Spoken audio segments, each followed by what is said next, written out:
ಮುಂದುವರೋಣ. ಬರೀ CM ಲೆವೆಲಲ್ಲಿ ಮಾತ್ರ ಅಲ್ಲ ಇದು BJP ವರ್ಸಸ್ BJP. ಶಾಸಕರು ಅವರ ಮುಂದಿನ ಸ್ಪರ್ಧೆಯ ಸಾಧ್ಯತೆ ಬಗ್ಗೆ ಕೂಡ BJP ವರ್ಸಸ್ BJP ಪರಿಣಮಿಸ್ಬಿಟ್ಟಿದೆ.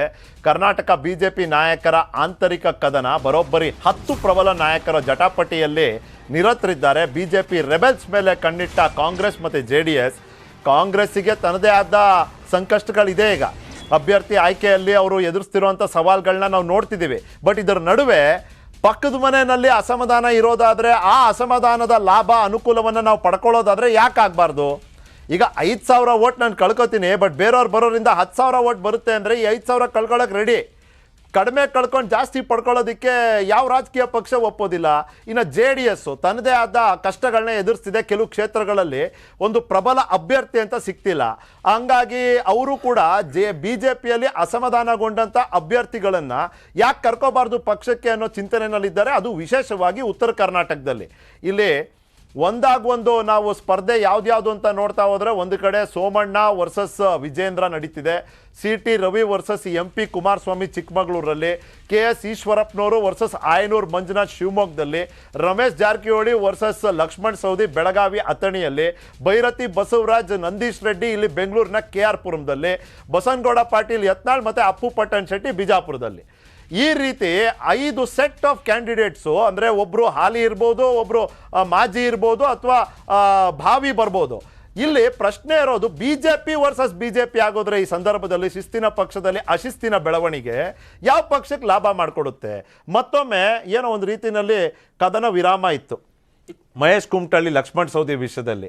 ಆದರೆ ಇನ್ನೂ ವಿರಾಮ ಇಲ್ಲ ಅನ್ನೋದು ನಿನ್ನೆಯ ಹೇಳಿಕೆ ಇವತ್ತಿನ ಬೆಳವಣಿಗೆ ತೋರಿಸ್ತಿದೆ. ಮಧು, ಈಗ ನೋಡಿ ನಿಖಿಲ್, ಹೆಸರುಗಳನ್ನೆಲ್ಲ ನೀವೇ ಹೇಳಿದ್ರಿ, ಯಾವ್ಯಾವ ಭಾಗದಲ್ಲಿ ಯಾರ್ಯಾರ ಜನರಿಗೆ ಜಟಾಪಟಿ ಇದೆ ಅಂತ. ಎರಡು ಸ್ಪಷ್ಟವಾಗಿ ಇಲ್ಲಿ ಕಾಣಿಸ್ತಾ ಇದೆ ಈ ಸಲದ ಎಲೆಕ್ಷನಲ್ಲಿ. ಬೇರೆ ಎಲ್ಲ ರಾಜ್ಯಗಳ ಚುನಾವಣೆಯಲ್ಲಿ ಏನು ಪಕ್ಷದಲ್ಲಿ ಆಪರೇಷನ್ ಅಂತ ಬಂದಾಗ ಕಾಂಗ್ರೆಸ್ ಅಥವಾ ಯಾವುದೇ ಅಲ್ಲಿನ ಒಂದು ಪ್ರತಿಪಕ್ಷ ಯಾವುದಿತ್ತು ಅಥವಾ ಆಡಳಿತ ಪಕ್ಷ ಯಾವುದಿತ್ತು ಅದರಿಂದ BJPಗೆ ಬರ್ತಾರೆ ಅನ್ನೋಂಥದ್ದು ಒಂದು ಪರ್ಸೆಪ್ಷನ್ ಇತ್ತು. ಅದೇ ರೀತಿ ಬೆಳವಣಿಗೆಗಳು ಕೂಡ ಕಾಣಿಸ್ತಾ ಇತ್ತು. ಆದರೆ ಇಲ್ಲಿ ಕರ್ನಾಟಕದಲ್ಲಿ BJPಯಿಂದನೂ ಕೂಡ ಎಕ್ಸ್ಪೋರ್ಟ್ ಆಗ್ತಾ ಇದ್ದಾವೆ ಕ್ಯಾಂಡಿಡೇಟ್ಗಳು, ಅಲ್ಲೂ ಕೂಡ ಅಸಮಾಧಾನಿತರಿದ್ದಾರೆ ಅನ್ನುವಂಥ ಒಂದು ಏನು ಪರ್ಸೆಪ್ಷನ್ನ ಬಿಲ್ಡ್ ಮಾಡೋದ್ರಲ್ಲಿ ಕಾಂಗ್ರೆಸ್ ಒಂದು ಮಟ್ಟಿಗೆ ಯಶಸ್ವಿಯಾಗಿದೆ. ಇನ್ನೊಂದು ಪಕ್ಷದಲ್ಲಿ ಏನು ಕಳೆದ ಸಲ KJP BJP ಅಂತಾಯಿತು, ಒಂದು ದೈತ್ಯ ಶಕ್ತಿ ವರ್ಸಸ್ ಒಂದು BJP, ಮತ್ತೊಂದು ಪಕ್ಷದ ದೈತ್ಯ ಶಕ್ತಿ ಅಂತಾಯಿತು, ಮುಖಾಮುಖಿ ಆಯಿತು ಅನ್ನೋದಾಯಿತು. ಈ ಸಲನೂ ಕೂಡ ಎಲ್ಲ ಆ ರೀತಿ ಆಗಿಬಿಡುತ್ತೋ ಅನ್ನೋಂಥ ಒಂದು ಸಂದರ್ಭ ಇದ್ದಾಗ ಏನು BSY ಅವ್ರನ್ನ ಸಮಾಧಾನ ಮಾಡಿದ್ರು ಅನ್ನೋದೆಲ್ಲ ಬಂತು. ಆದರೆ ಔಟ್ಲೆಟ್ಗಳನ್ನು ಹ್ಯಾಂಡಲ್ ಮಾಡೋದ್ರಲ್ಲಿ BJP ಇನ್ನೂ ಕೂಡ ಅಷ್ಟೆಲ್ಲ ಪ್ರಬಲ ಹೈಕಮಾಂಡ್ ಇದ್ರೂ ಕೂಡ ಈ ಜಿಲ್ಲಾ ಮಟ್ಟದಲ್ಲಿರುವಂಥ ಔಟ್ಲೆಟ್ಗಳನ್ನು ಆಗ್ತಾ ಇಲ್ಲ ಅನ್ನೋಂಥದ್ದು ಕಾಣಿಸ್ತಾ ಇದೆ. ಈ ಮೂಲಕ ಕಾಂಗ್ರೆಸ್ ಅಲ್ಲಿ ಕಿತ್ತಾಟ, ಕಾಂಗ್ರೆಸ್ ಅಲ್ಲಿ ಬಣ ರಾಜಕೀಯ, JDS ಅಲ್ಲಿ ಕೌಟುಂಬಿಕ ಕಲಹ ಅಂತ ಏನು BJP ಅವರು ಮಾತನಾಡ್ತಾ ಇದ್ರು, ಆ ಮಾತಿಗೆ ವ್ಯತಿರಿಕ್ತವಾಗಿ ಇಲ್ಲಿ ಪ್ರದರ್ಶನ ಏನಾಗ್ತಾ ಇದೆ, ಇದು ಬೇರೆ ಮೆಸೇಜ್ ಅನ್ನ ಮತದಾರರಲ್ಲೂ ಕೂಡ ಕೊಡ್ತಾ ಇದೆ. ಇದರ ಮಟ್ಟಿಗೆ ಈ ಕರ್ನಾಟಕ BJPಯ ಮಟ್ಟಿಗಂತೂ ಏನು ವರಿಷ್ಠರಿಗಂತೂ ಭಾರಿ ತಲೆನೋವಾಗಿರಲ್ಲ. ಹಿಡಿತ, ಪ್ರಬಲ ನಾಯಕತ್ವ ಎಲ್ಲವೂ ಇದ್ರೂ ಕೂಡ ಇಲ್ಲಿನ ಔಟ್ಲೆಟ್ಗಳನ್ನು ಮ್ಯಾನೇಜ್ ಮಾಡೋದು ಯಾಕೆ ತಲೆನೋವಾಗ್ತಿದೆ ಅನ್ನೋದಕ್ಕೆ ಇಲ್ಲಿರುವಂಥ ಜಾತಿ ಸಮೀಕರಣಗಳು ಕೂಡ ಕಾರಣ ಆಗಿದೆ. ಅಲ್ಲ, ಆದರೆ ಇಲ್ಲಿ ನಾವು ನೋಡಬೇಕಾಗಿರುವಂಥದ್ದು ಪ್ರಾದೇಶಿಕವಾಗಿರುವಂಥದ್ದು, ಕ್ಷೇತ್ರ ಮಟ್ಟದಲ್ಲಿ ಆಗ್ತಿರುವಂಥದ್ದು. ಈಗ ಚಾಮರಾಜನಗರ ವಿಷಯದಲ್ಲಿ ಸೋಮಣ್ಣ ಅವರು ವಿಜೇಂದ್ರ ಅವ್ರಿಗೆ ಒಂದು ರೀತಿಯಲ್ಲಿ ಭಿನ್ನಾಭಿಪ್ರಾಯ ಇರ್ಬೋದು. ಆದರೆ ಚಾಮರಾಜನಗರದಲ್ಲಿ ಇವ್ರ ಅಭ್ಯರ್ಥಿ ನಿಲ್ಲಿಸ್ಬೇಕು ಅಂತ ಇವರು, ಅವ್ರ ಅಭ್ಯರ್ಥಿ ನಿಲ್ಲಿಸ್ಬೇಕು ಅಂತವರು. ಅಥಣಿ ಬೆಳಗಾವಿ 18 ಕ್ಷೇತ್ರ, ಅಲ್ಲಿ ರಮೇಶ್ ಜಾರಕಿಹೊಳಿ ಅವ್ರು ಮುನಿಸ್ಕೊಂಡ್ರೆ ಅವ್ರಿಗೇನು ರಾಜಕೀಯ ಭವಿಷ್ಯ ಇದೆ ಅನಿವಾರ್ಯ ಅಂತೇನಿಲ್ಲ. ನಾನು ಮುಳುಗಿದ್ರು ಪರವಾಗಿಲ್ಲ, ಜೊತೆಗೆ ತಗೊಂಡು ಮುಳುಗ್ತೀನಿ ಅನ್ನೋ ಮನಸ್ಥಿತಿಗೆ ಬಂದ್ಬಿಟ್ರೆ ಪಟೇಲ್, ಅದರ ಪರಿಣಾಮಗಳೇನು? Every vote every seat counts ಈ ಎಲೆಕ್ಷನಲ್ಲಿ. ಈ ರೀತಿ 5 ಕಡೆ ನಾವು 5 ಹೇಳಿರೋದು, ಇನ್ನೊಂದು 5 ದಿವಸ ಕೊಟ್ರೆ ಇನ್ನೊಂದು 5 ಬರ್ತವೆ.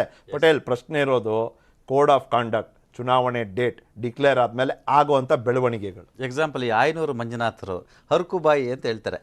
ಹರಕುಬಾಯಿ ಅಂದ್ರೆ ಯಾರಿಗೆ ಹೇಳ್ಬೇಕು ಹೇಳಿ?